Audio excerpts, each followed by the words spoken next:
Hey, this is the Kubeflow Notebooks meeting for the 15th of May, 2025. Let's quickly just overview what Notebooks 2.0 is, just so that if you're new to the meeting or you're wanting to use it, I always recommend going to the FAQ thing that we wrote on 85 on Kubeflow Notebooks. Pretty much the overview is that we're rewriting the whole of Kubeflow Notebooks. It's going to be a lot better. We took years of feedback and other things to kind of improve what we are, the way it works. It's now much more useful for admins, but also users as well. Things like updating existing notebooks are possible. Things like having multiple kinds or custom kinds of notebooks. And by kind, I mean, you could have an internal IDE. Much easier to do that now. You can handle a lot more edge cases. You can do things like have your users update the images they're using automatically. You can have, tell them that there's going to be an update and force it to happen. Bulk restarts. There's so much stuff that's going on. It's honestly hard to list everything, but if you don't know or you're an existing user, here's the first FAQ. There is the design doc, which covered some of the initial designs, and there's obviously the motivation here, but the core motivation is to stop being a wrapper around PodSpec and make it so that it's a bit more Kubernetes focused and hopefully become the base of every notebook system on Kubernetes. Because the goal is to not be Kubeflow only, it's to be every Kubeflow tool is designed to be a standard system that can be used in any platform, if you will. Roadmap, I just want to highlight this doc exists. So we're obviously pushing towards making the first release and announcing general availability or early access, what do you want to call it. These are focused around, personas and stuff. I think there's some personas that need to be fleshed out in here more, but we've got loosely connected to the epics. The whole idea of the first release is that, you can use it end to end in some form, but I won't go through this now. I think we'll improve this doc as it goes. I will give a small chance for anyone who's new to the community, if they're in the meeting and want to say hi. Now I'll stop talking for a second. If not. You can feel free to unmute or just wave or type something in the chat or anything. Cool. Awesome. We've got mostly old timers here. I'm joking. Okay, so I'll quickly overview the CFP thing for KubeCon. Obviously, this KubeCon CFP closes in about a week, about 10 days. If you're going to talk about notebooks, please let's talk. We plan to make at least one proposal, even though we're not really, we're not sure exactly what we're going to talk about. But I think the CNCF would love us to talk about the Notebooks 2.0 thing, and hopefully, if in November we have a release of some kind, that would be even better. But even if we don't, it's still worth getting up on stage and talking about what we're doing and why we're doing it and how it's going to enable the rest of Kubernetes to be better for AI and machine learning and notebooks in general. So hopefully we can use that to, telegraph to the rest of the platforms that are available on Kubernetes to be like, this is a neutral place where you can, if you would like to connect with us and make the notebooks better and also use it in your own platforms, that's a thing that people are welcome to do. So that's kind of definitely a goal for everyone, by the way, to make sure that what we build is generic enough to use in a platform that is not necessarily Kubeflow, but could be. Because the goal is to solve the problem of running IDE environments on Kubernetes, not to solve any other thing, So if you want to make a CFP about anything related to Kubeflow, please do it. If you want, yeah. Well, so yeah, go to the website. Just link it here. This one, yes. If you're submit CFP for KubeCon NA before it is that time. Okay, cool. Ed, do you want to say anything there? Or I know I haven't quite had time to go through. I'll work with you hopefully this weekend, maybe, or tomorrow. No, yeah. Or today. No, it's just that we invite everyone to submit those talks. We can have even more than one talk about Notebook 2.0 being accepted, Yes. or any other thing. Don't feel like, because myself and Matthew, we are probably propose that we should not do so. More usually on care of papers, more and better. We just need to make sure that someone talks about Notebook 2.0 in the community. So it'd be super nice if you are Or if you're a user or you had a particularly interesting use case and things like that's also like CFPs don't like they're not mainly they're actually not about developing. They're mainly about users of Kubernetes doing interesting things. They don't have to be even Kubeflow related, of course, but they do probably need to be related to CNCF. But okay. So I also just want to keep reminding, make sure that when you're making issues and labels, I think we've got a new system now. I'll add one more as well, which is actually I won't because that's for other people. But the feature and epic prefix is also a new thing, but that should be hopefully managed by the people owning those. So yeah, when you're making PRs and issues, make sure that you just give it a good name, say, updated XYZ, and then instead of specifying in a prefix or in necessarily give a loose area for the issues, but in the description, but don't do the slash thing anymore. Use labels, which you can do by applying these labels. You can run these commands as chat messages in the thread, and the bot will apply them, or you can do it in the initial issue. Anyone else got anything big important you wanted overview for the community editor or something? We have the new epics thing, maybe, I don't know, but we'll no, not yeah. We don't. I didn't create those. I focus on review the work and requests, but I will work on those soon. Yeah, so obviously, just for people who don't know, we've got a new kind of epics-based system, which we will go through each of the leads of the epics and do that later. But for now, I will just give it. I think AMD wanted to say something about some stuff, so maybe start a discussion. Yes. Yeah, let me start. Oh, sorry about that. Yeah, sorry for delay. Yeah, I can share my screen. Yeah, that's fine. Yeah, all right. So what I would like to do. Oh, you just got to click request, and I can approve. All right. Just a second time. I'm clicking share screen. It says you cannot start screen share. Oh, if you've got a MacBook, you might need to rejoin the meeting. You have to stop sharing, it says. I mean, oh yeah, do I need to do that first? Okay, cool. Yeah. All right, now it works. Great. So, it's still going to pop as I up. mentioned... Yeah, we're not seeing... Oh, yeah. No, I see. Yeah. Yeah. Just so as I mentioned Yep, that's good. Right. That's good. As I mentioned in the chat, we have two ideas like how to proceed with this issue. And well, this is basically not really our ideas, right? Because it was discussed before. You remember this thread in GitHub, and there is basically 5, or no, even 6 approaches to the problem that we currently have. So, so first idea was to actually implement number 2 and switch to video group. So it kind of, I mean, it is actually works, right? But I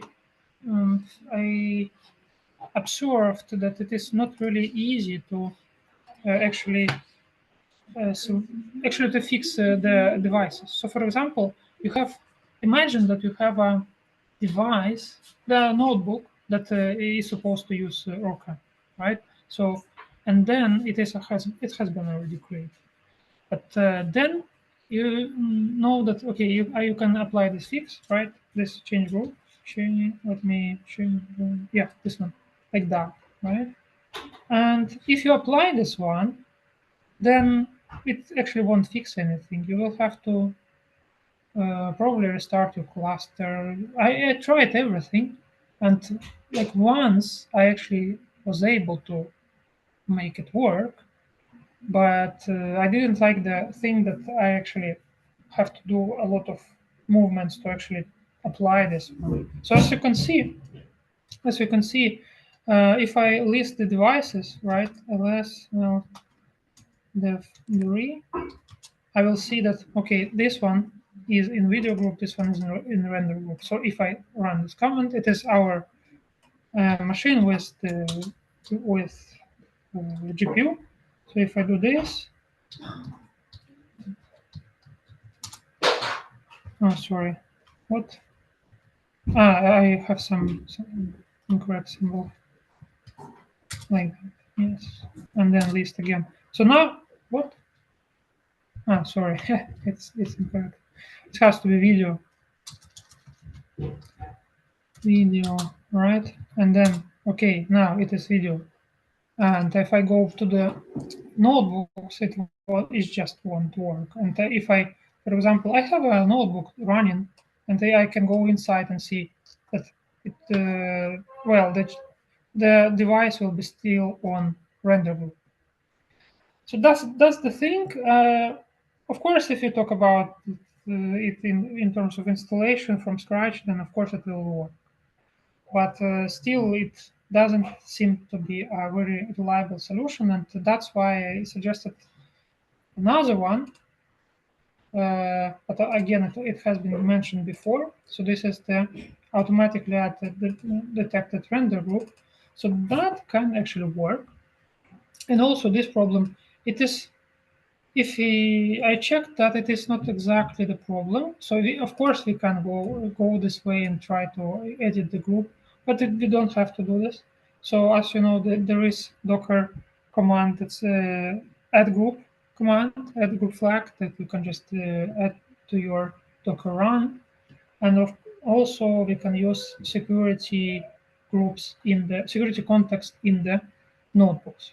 So that's what I would like to describe in more detail here. And here also I have the well, notebooks running here, and I created a few images, but they not very different from the things that have been raised before. So I don't think we should go into these details. So let's take a look at the YAML file. Do you see it okay, or should I increase? It's probably fine. I mean, just Yeah, scroll down all for now. right. Yeah, all right, all right. So okay, so here, basically this is the result of the fix. So here we have the supplemental group, and our machine happens to have render group ID 110. All right, so if I go inside this notebook and try to run some stuff, and I can just run this small sample, and it will say, okay, CUDA is available. Well, in this case, it's still CUDA, right? But in fact, it is ROCm. So my So suggestion is that how are you adding that render group? yeah, I will show you just in a second. How do I do this? So first, this is based on the, as you have seen, I added the supplemental group here, but this is the edit of the notebook template. So this is, you don't even have to specify any placeholder, it can be just like that. So this is the first thing. The second thing is that there is also the deployment. Let me see, where is the deployment? Just a second, let me check. Well, basically the deployment of this thing, it has to use the, yeah, in manifests, exactly. It has to use the config map. So I created a config map that is taking this value from the user group in the host machine.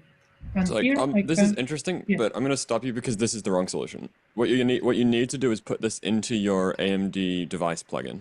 The problem is that the render group isn't necessarily consistent across the entire cluster. So even if you did do this, this wouldn't be sufficient to fix it, because the issue is that I know. what I'm saying is the issue that you linked to was related to Docker, right? Which is a problem if you're running Docker on a local machine.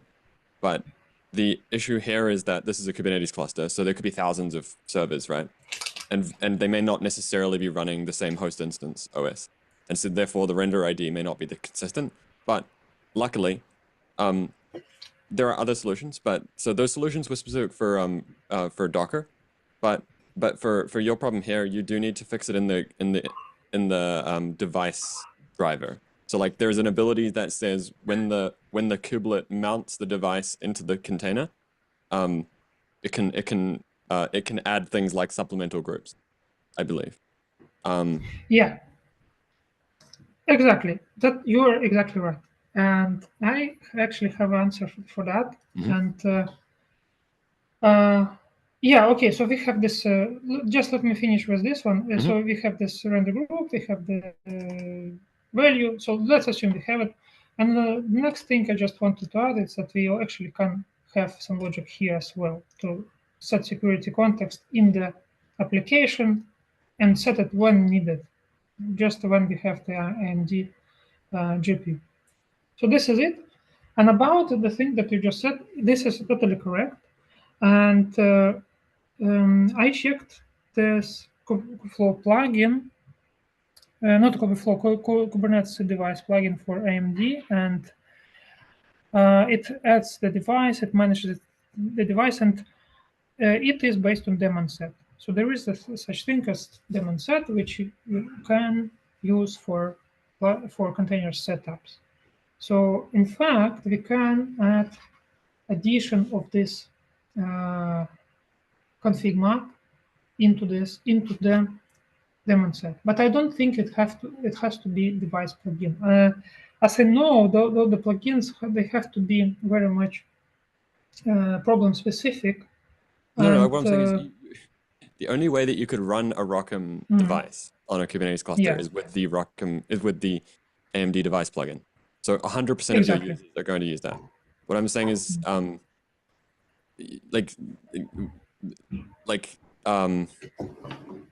as I believe, I'm just quickly confirming, I'm almost certain that you can add additional devices to additional groups. I'm actually not sure if you can, maybe, but the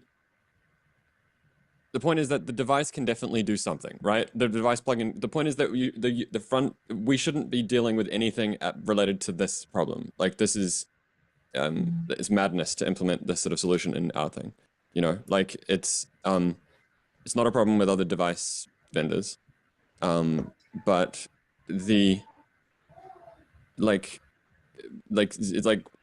I need you to make sure, because what I need to be able to say is notebooks 2.0 or whatever version fixes this issue. Well, any version, it should work with old versions too.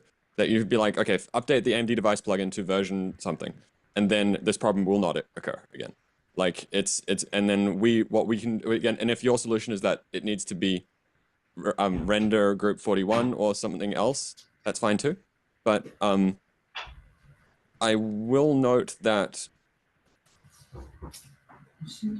it's not like other, I mean, it's just the fact that you're mediating the device access through these root character devices is very weird.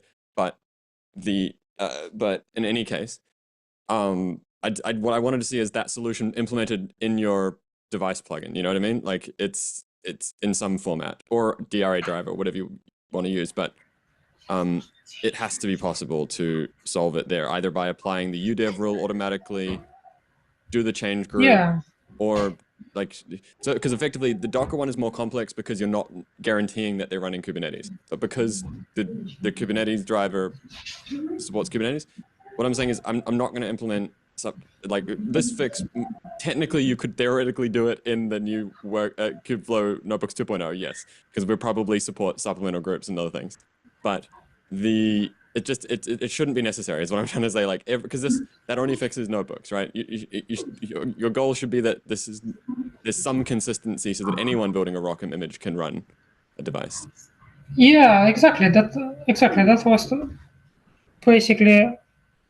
I mean, I think we are kind of reaching to the conversions here, because my kind of one of the next steps that I wanted to investigate further is that using this daemon set approach, which is used by device plugin, and currently I'm just not sure if it has to be in the device plugin or it has to be another plugin. That's the question to figure out. But the approach, I think, will be just the same. The device plugin itself, device plugin itself, because in this case, you should probably do something like that, because otherwise, how are you going to so here's the device plugin docs, there's the API, it's quite far down. I think I had checked this before. I don't think it's possible to mount the additional things, the supplemental groups, but yeah, exactly. That's why I'm not exactly sure, if it has to be in the device plugin, because there are another types of the plugins that can that, for example, the admission plugin that is like Yeah, of course, you could use an admission webhook. So of course this, but again, yeah, this is for you guys to figure out. All I'm trying to say is exactly. like, it's very strange that this is a problem at all, if you know what I mean. Like it's like it shouldn't be a problem for there's like the Docker level issue is part of the issue. What I'm saying, you know, that the fact that the access to ROCm devices is done through these character devices that has inconsistent ownership makes them not very useful for Yeah, containers. Stanislaw, Yeah. I don't know if you are this. I think Harshad is also here, but I talk with Harshad in private. We don't do in Red Hat in OpenShift AI. We don't do this, but OpenShift people at Red Hat they do in some way that we don't know, but we can connect with this thing that the device appears for us magically. And the point that Matthew makes is that we need to make sure that not just work for notebooks, but work for other things like pipelines as well. And I don't know if you have connections with these persons on OpenShift, but OpenShift has a solution to do this. We don't know how because we take this as a service on our platform. But I know that we have integration in with IMD device and ROCm, and it works in notebooks internally as well. So maybe there is a way for you to investigate how they do this because this can be applied for us. So my suspicion is that it's with volume mounts. So the way that, because the issue fundamentally is that number 6 one, the one that I said in that issue is that again, we probably need to get back to Notebooks 2.0 next, but like we're gonna, I think we're close to a solution. It's just it's obviously AMD to figure out, but the issue is that container runtimes lie about changing the permissions of devices when they mount them. So the device plugin thinks that it's allowing read-write to the devices that it's mounting, but it is not. And so they just don't change them. I don't know why it's an issue stemming back to the original Moby code base. I don't know why, but literally none of the container runtimes that are available publicly correctly change the permissions on devices. No idea. Who knows? Very strange. Yeah, you know what? This is actually quite funny because, well, with these permissions in NVIDIA, when they create their devices, they have quite open permissions. I mean, the users that are not in the root group, the other users, the last part of the permission, it is RW, I mean, right? So, but with these devices that they basically these devices that listed in this their DRI, they are actually relevant for NVIDIA as well. But they create their own devices that they have more control on, right? And AMD doesn't do this thing, Yes. and by default, the permissions are more closed. Yes. And well, and I guess this device flag in Docker, I'm pretty sure it works. It was correct in a correct way because, well, I don't think it should work in a way that can increase the permissions. It would be probably the security risk. So, for example, if you have R permissions, you won't have RW even if you specify that. They don't say it works this way, but I think it have to be like that because So, like the otherwise claim, at least in the initial yeah. device mount, which is in the end exactly what's happening in Yeah. the container runtime, is that they have the option of read, write, make node. But they, as you see what they do, they use the device. I mean, you don't know which kind of group it is. If you are user, I agree that it's I agree that it's ambiguous, and that's probably why it was forgotten. But it is literally not implemented. There is no, as far as I can tell, no code that even attempts to do this. So like I have no idea why this is in the code base or Moby docs, but like so that's the core of the issue, which is probably more relevant. But fixing that in Moby and then waiting for it to propagate to every container runtime that exists in Kubernetes, it's probably not a fast enough solution for you. So that is something, if you could put some engineering effort into, I'd love you to fix that because that's very strange. But if not, then again, I don't think you're going to make that mediator device, the secondary device you talked about that can be more open. If you make it so that there's a UDEV rule that in every AMD server in the world that these paths are owned by a different ID, that's also a solution for you. But in the absence of all of that, either using, I don't know if supplemental groups is the best way to do it either, but my expectation would be that if a container in a Kubernetes cluster mounts a device, that you would expect the processes in that container to be able to use that device. So it would make sense to read write on those things, at least within the context of the container. So however you can make that happen, I'm sure there's someone who knows about it. My suspicion is that you'll be able to do it in the device plugin, or again, I think fixing it up with the whole community would benefit from fixing it in the Moby, but again, that's going to take a really long time to come into everything else, probably 6 to 12 months.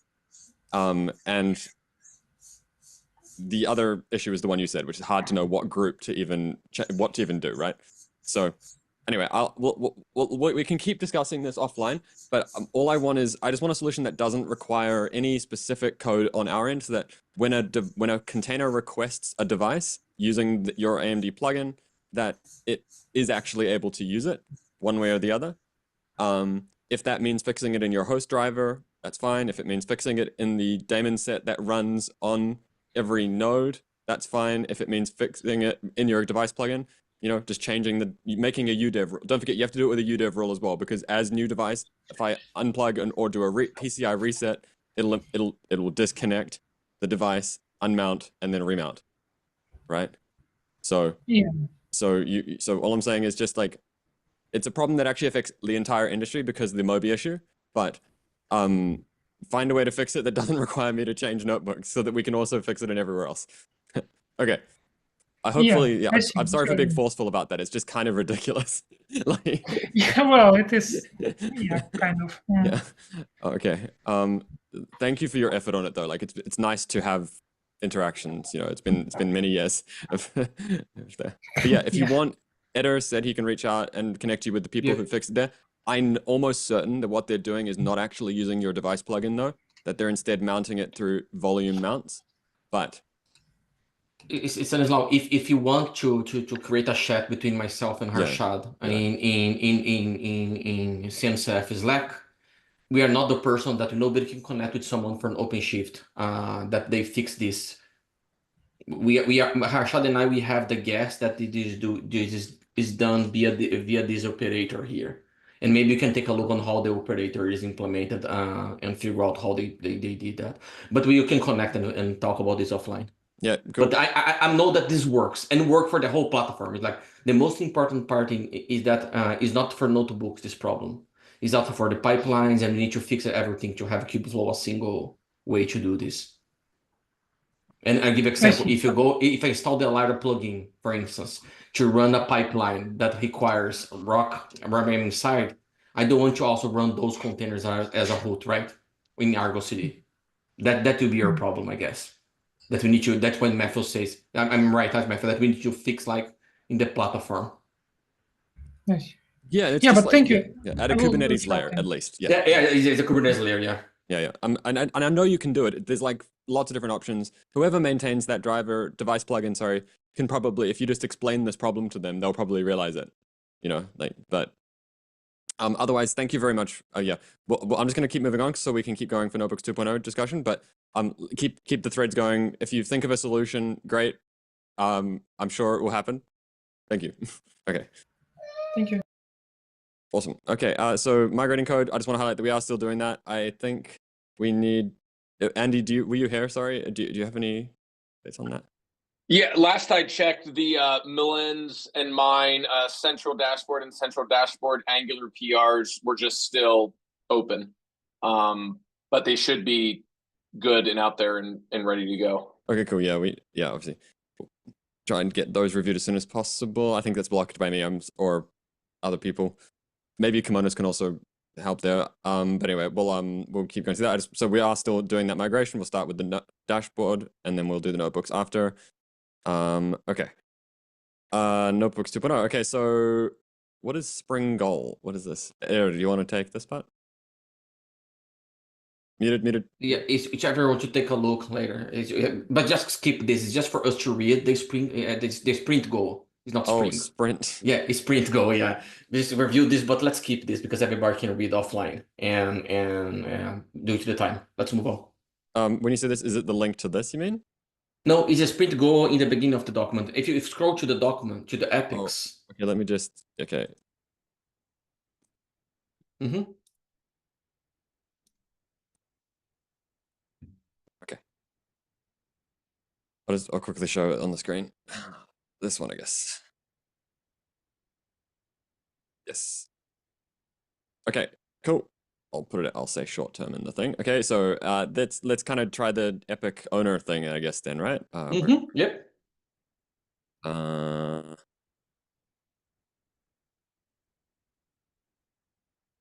Okay.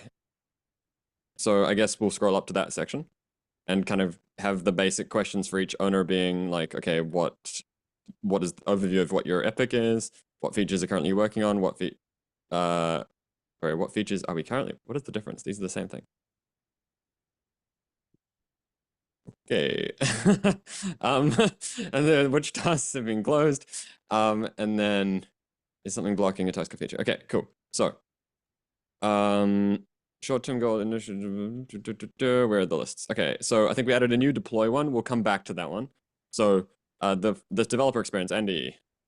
Yeah, so I have issues up. I plan on doing an implementation on 325 and 327 either today or tomorrow. Matthew, if you want to look at those, I know we briefly talked about stuff on 325. For 327, I was just going to take kind of the format of what Eder was doing, Epic feature, and I'd like to call this other thing task. I don't think we've like actually defined that, but it feels weird calling it an issue. And get templates created for people to do that. And then I have some questions posed in Slack around testing. I'll get some notes put together over the next week on, I didn't know, and we don't need to talk about it on this call, but I wasn't sure your thoughts, Matthew, on differentiating unit versus integration tests, or like any test file other than EDE can just be a hodgepodge of stuff. But like, do we care about, separating those versus stuff can just kind of be commingled, whether or not it stands up some sort of mock service versus is truly a unit test that like doesn't require anything running? What do you mean by that? Like they're kind of separate code bases, right? Usually, they're physically separate. Right, but I think we kind of, if you look across backend and controller today, it's not really obvious to me. Like the EDE folder is its own thing, right? But do we care about having like articulated unit tests versus integration tested different things? Because the underscore test files we have today, some stuff like starts a server, which I'd say is not appropriate for a unit test, because then you need to like close the server and do teardown when it's done. But like I said, I'll write some of this up. So effectively, there's two kinds of tests in controllers, right? There's actual tests we are running on a Kubernetes cluster, which is what we would call end-to-end, or other people might call integration. Then there's just unit tests, and the unit testing framework that's used by the controller runtime, which we also use in the backend, up from upstream Kubernetes, does create like a virtual Kubernetes cluster, which doesn't actually do any reconciliation. It just kind of gives you an API calling place. It's very, very hard to do unit tests that use Kubernetes APIs framework, like client frameworks without it. Well, so I guess so. Sorry, but with the back end, then as well, right? With the back end, we actually start our own server. So, like unit versus integration, you could, integration would be like black box, spin up a server, just test inputs and outputs, whereas unit tests could like mock a lot of the services and like assert on, you know what I mean? So, I understand. Unit tests happen at the unit level, right? A unit obviously is not defined strictly, but just basic stuff that you want to like, for example, in the controller, I using controller as an example, there is a bunch of helper functions that do graph analysis for like redirects to make sure there's no cycles in the graph, right? So asserting correctness there is much easier to do at the function level than it is at the integration test level, like because effectively we do thousands of tests to make sure that various things don't generate cycles, like sanity checks. And so anytime when that makes sense, like that's where definitely a unit test is going to exist. So I guess you're asking this in the context of like coverage, like should both things be covered? Like my main thought is like I know from an integration test, it's almost impossible to determine coverage, because what does that even mean? You know what I mean? Like how could you test that? Unit tests can do coverage, but again, I don't think we need to try and hit a number or anything like that, but it's kind of, it just depends on how you want to approach it, what you think is good, what will enable us to make sure that tests are created, that they run, and that they're like monitor the health of the project, because effectively it's just a way to be like, we don't need to be militant about testing absolutely everything, but there in open source projects, it is easy for things to break when you don't expect them, because refactors happen. And then if you don't have at least that integration tests catch those ones usually, but then like, so what's the context of the question? So, I mean, the main thing for me is, should I start a Go server for backend unit tests, right? So like a before suite and an after suite to start server, scale down server, versus like just focusing more so on unit tests, or do both, right? No, With the yeah, backend. For the integration tests, that's where things run in a container. In the backend, I don't think it should be necessary. Maybe it is, right? We are running a unit test. Sorry, the unit test we already run. Actually, I don't know, but we could spin up a kube.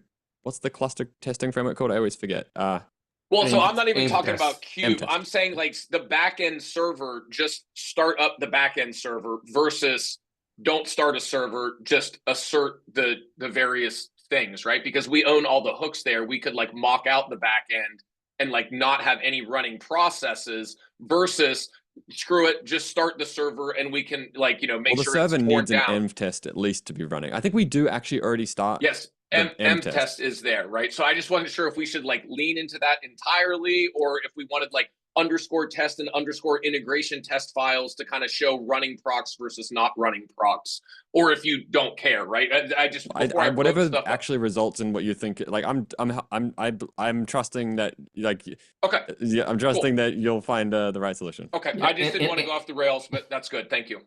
The only thing that we need also, but this is for later, and is to have an end-to-end testing of everything from the with the front end, back end, and controller running. We have an end. Matthew already has an end-to-end test directory out there, so I think there's Perfect, a good, clear story for that. It was just back end is kind of sparse right now, so I wanted to level set before I started providing thoughts and direction. But I'm good there. Thank you for that input. Sorry, that was a little more lengthy. No, you're good. Okay, so overviews of like, so you're working on developer experience and setup. This is the weird issue. Sorry, this is the weird epic, obviously. Yeah.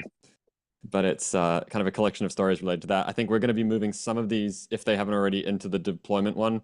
Do we have an owner for this one? I guess we need to think of an owner. Is there anything else you want to add, Andy, about things you're blocked by and stuff? The Tilt and Swagger PRs yes. getting merged would be great, because then I want to like build out and keep extending those, but it's not blocking anything. Well, it's kind of blocking other teams, but yes, I agree. Yes. Okay, cool. Thank you very much for your your leadership there. That's great. Awesome.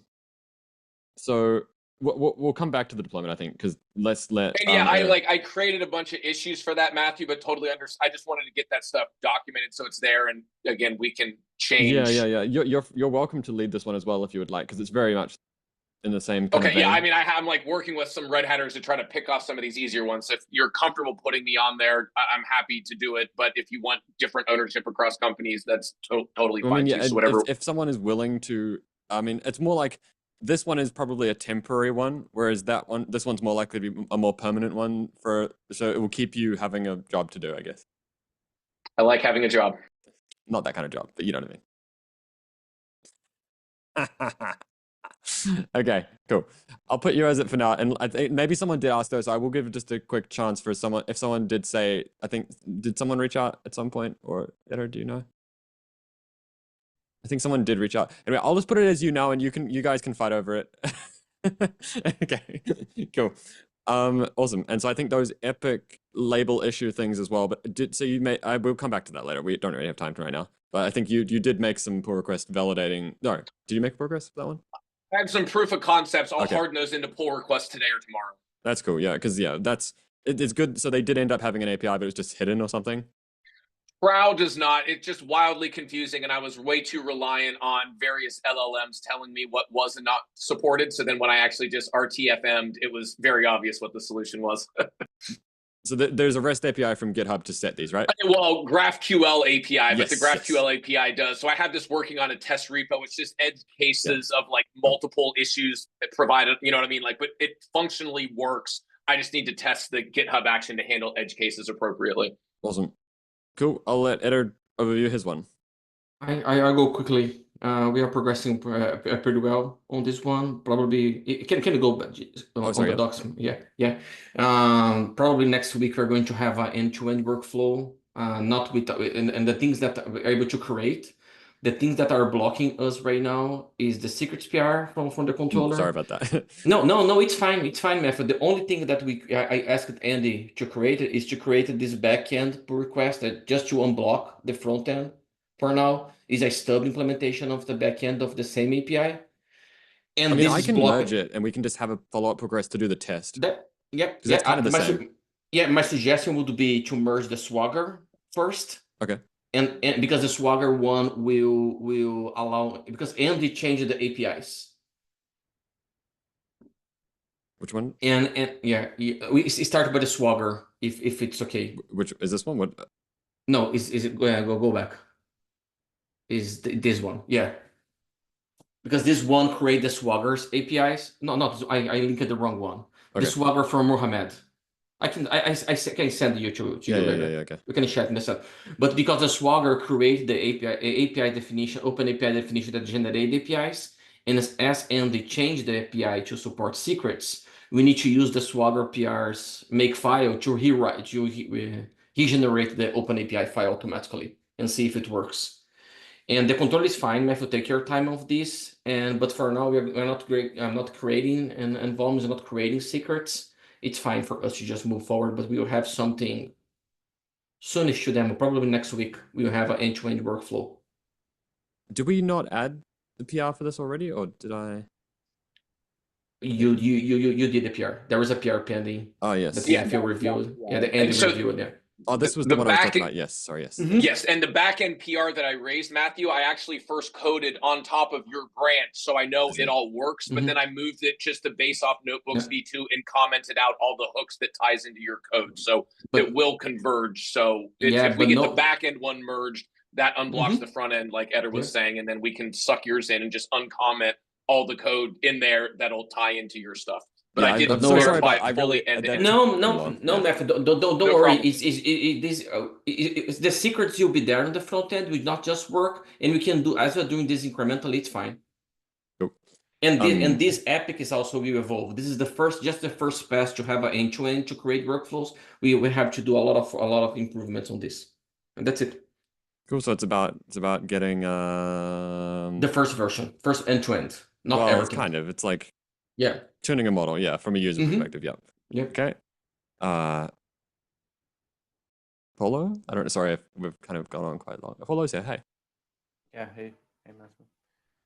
Yeah, if you could accept the suggestions, yes. So basically, the both features, the start-stop workspace and edit workspace are in progress. Guilherme is wiring the front end to call the back end that Andy is working on for the start-stop actions. And for the edit workspace, Guilherme will start as his next task to use the same creation wizard, but the same UI with the fields to do the workspace edition. And the backend is in progress. Cool. So this one's about managing existing workspaces? Yeah, running workspace. Cool. Awesome. Anything that's blocking? No, not at the moment. Cool. Awesome. Harshad? Yes, from my side, I don't have much updates. I just barely started on this. So, that's cool. Yeah. Is this one a link? I guess we can find that. Can you find that link? What if that's a thing? Cool. Anything that's, so like, well, this is about connecting to existing workspaces. Yeah, of course. This one needs a bit of discussion, I think, for some of the implementations, but yeah, what's the kind of first thing that's going to be worked on here? Is there anything that's not blocked by that discussion? Not really sure. Like, you need to get on top of it. I'll get you some more updates. Yeah. Oh yeah, awesome. Let's show it on screen. Yeah, so it's about being able to connect, which means there's like network related thing, like the service mesh. Yeah, is it? Yeah, Harshad and myself probably next week on the following we send a designing doc for everyone to review this before implementing. Cool. Yeah, I just wonder if there's anything that we could assign to some of the new people in the meantime. Like, I wonder, or is it not really? I guess the virtual service will definitely be there, but I guess there's some debate as to. Yeah, people are already working. Yeah, this is the things that are right now. Besides the Y is mostly done. The thing that is pending is depending on our design discussion. Regarding service mesh. Yep. Yeah. Okay. Cool. Awesome. Anything else, Harshad? Oh, that's pretty much it from my side. Okay. Cool. Thank you. And Jenny. Hello. So there's that epic there to track UI refinement and component hardening. One of the main features there that's going to be coming in is implementing theme-aware component instances for MUI and Patternfly, and those are going to be coming from the Kubeflow UI Essentials shared component library. So there's going to be quite a bit of refactoring that can be done there to pull in those components from the shared library, keep everything dry, reduce repetition, and just make sure everything's clean and maintainable going forward with those shared library components. So that is on deck next. I'll update that ticket to just reference that shared components UI library since that's ready to be pulled in. And yeah, in general, just focusing as well on reviews and providing PF best practices and guidelines there on folks that need it. And yeah, everything else should be tracked in that epic as well. So are we moving this to like a separate repo, or how's that are we just gonna pull from the model registry repo, or? Yeah, this is we're going to create. Remember that I asked to create a shared library. We are creating a shared library in a temporary repository because as soon as we start to use the notebooks, I will come back for the Kubeflow community that we need to have a repository inside. We can Kubeflow. transfer it as well then, I guess. Yep. Yes. But we put temporarily on ODH, this library, to share between the components. Yeah. I linked it there in our agenda doc. You did? As well. Yeah, it's in the doc. Yeah, cool. Under the this is super important, the work that Jenny is doing, because you do the inconsistency between the both projects. I think this and will allow us. This is so the feature is this first one. Yeah, that's this here, right?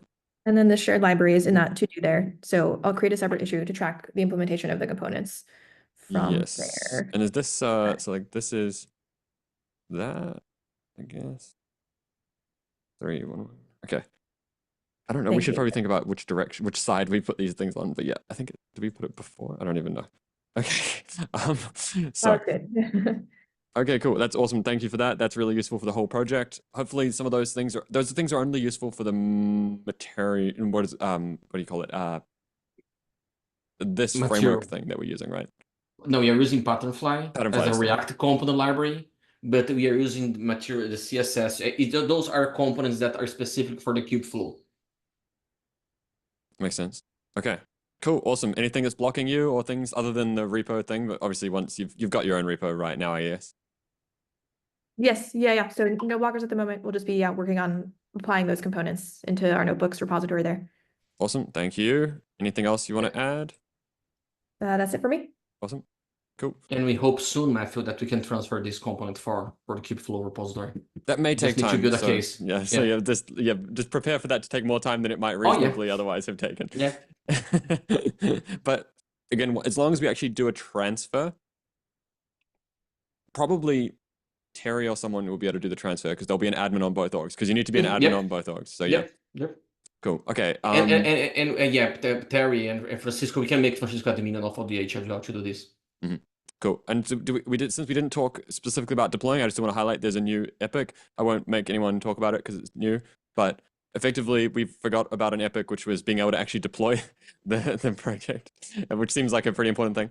So some of the issues that were kind of falling into both, it makes sense to pull them out and to make sure that it's possible to deploy. And I feel like this was probably the first of the epics that will exist forever to some extent, where it's just like, you know, maybe we'll close and reopen it as a new epic at some point, but like it's kind of, you know, monitoring how easy and, you know, this ties into the thing we talked about where Kubeflow notebooks should be both deployable as part of Kubeflow platform / dashboard stuff, and also as part of ODH, and also as part of every other notebook team's thing that they want to do, right? The goal is that a lot of this stuff's really hard to do if what you're doing is running notebook instances and containers, or IDEs and containers. We should hopefully make our controllers the standard. That's the goal. I don't know. This is my vision. Maybe it's not everyone's, but hopefully. So yeah, manifests, I guess, are the main things here that are blocking stuff. I don't know do we have people to work on these things or not really at the moment? I'll get most of this. I have to kind of re-review and get because I have some internal JIRAs on the Red Hat side of the house of people that I have not. I'm kind of in a split brain situation. So by the end of this week, I know some of the manifest work is getting picked up, but I need to get a better handle on what is there. So by next week, I'll have a clearer story. But I know people have started to look at some of the manifest work, but I'm not sure between front end and back end what's covered right now. Yeah, also bear in mind that I don't want to overload you with two things. Like some of these, hopefully this one will wind down over time. Yeah, and I mean, this is a lot. These are a lot of small hitters that just I get an hour free and I can knock it out. You know what I mean? So I don't think this is overloading. If I feel like that's the case, I will let you know as maybe the notebooks migration ramps up and that's much. But for now, it's not a lot. I'll get some stuff written up. And like I said, we have a lot of people at least on the Red Hat side and hopefully from the community. If anyone's listening, reach out. That a lot of these are fairly low hanging fruit that if we just get hands on keyboard, you know what I mean, we can get these banged out without much discussion. Yeah, the goal obviously is I don't expect the owners to actually do all the work. In fact, I'd expect them to do very little of the work. The goal is that they obviously not that you can't, but just the goal is that it's more of it's a project management / reviewer kind of role. Obviously, the goal is to turn those people into reviewers for those areas once they become more permanent. But the goal is to, if you don't have enough people, it's to express that in the public places, and then we can help you find people because there's lots of people interested in contributing. It's there's a lot, and this is how we can connect people in so that we don't have to onboard them as a community. We can just be yep, here's a epic, here's a feature that we know has a nice boundary, or a task even within the feature. And that's kind of the goal I hope, not just for you, just for everyone, which is that if you're an owner, you're responsible for the delivery of the feature, but I don't want you to feel responsible to write all the code or anything like that. I want you to feel responsible to find people to write the code. The failure is not, you failing to do it yourself. Would be failure to involve people, if you know what I mean, to do yeah. But yeah. Cool, awesome. Thank you very much. So I guess we'll see what happens with that one next week. Okay, so we did have some people who did write a stand-up things. Do we want to talk about this stuff quickly? We don't have a lot of time, so we're pretty much on the end of the meeting. Yeah, let's go for a stand-up, my suggestion, and for people that didn't talk yet. Yes. So if people want to overview, who needs to drop first? I guess.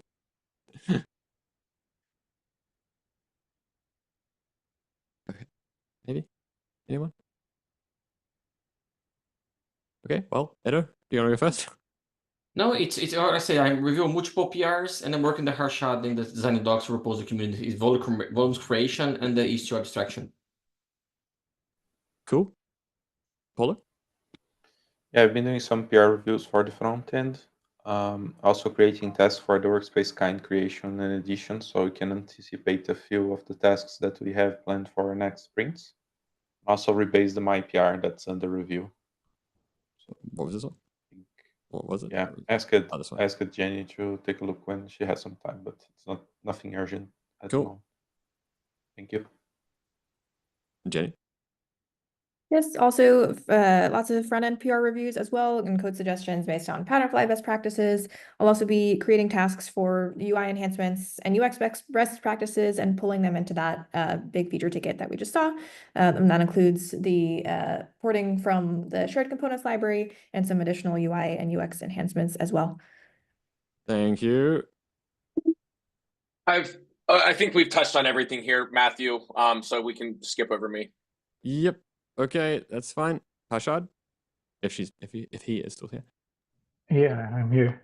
As Adam mentioned, we're just speaking about these things and working towards the design doc.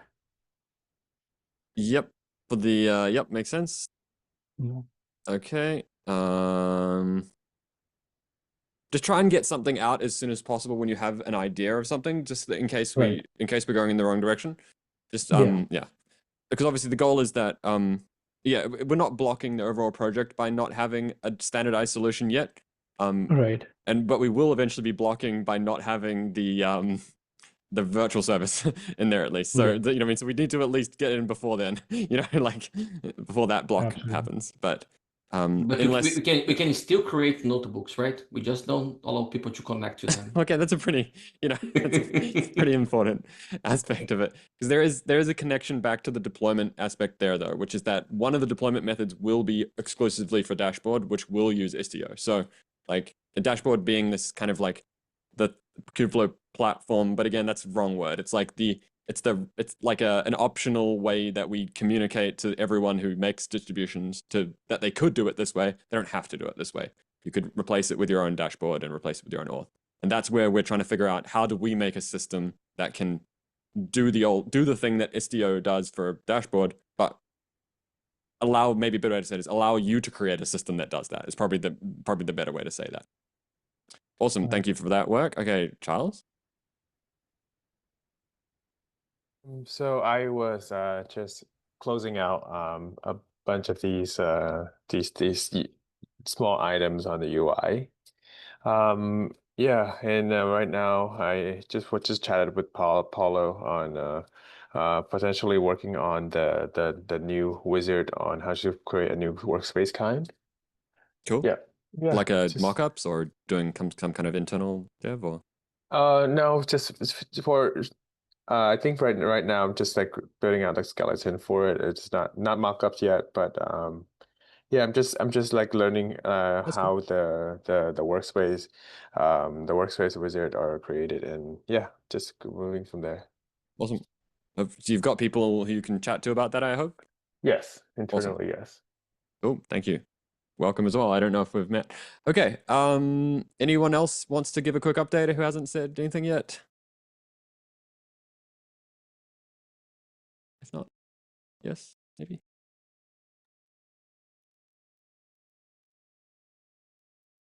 Cool. Okay. I'll stop the recording and then we can, if people want to stay on and talk about various things, they can, but I'll just leave the meeting open. But thanks for coming, everyone. We obviously, if you have suggestions for how to make the meeting better, please do. Let's keep progressing and doing cool things. Thanks, guys, and everyone else.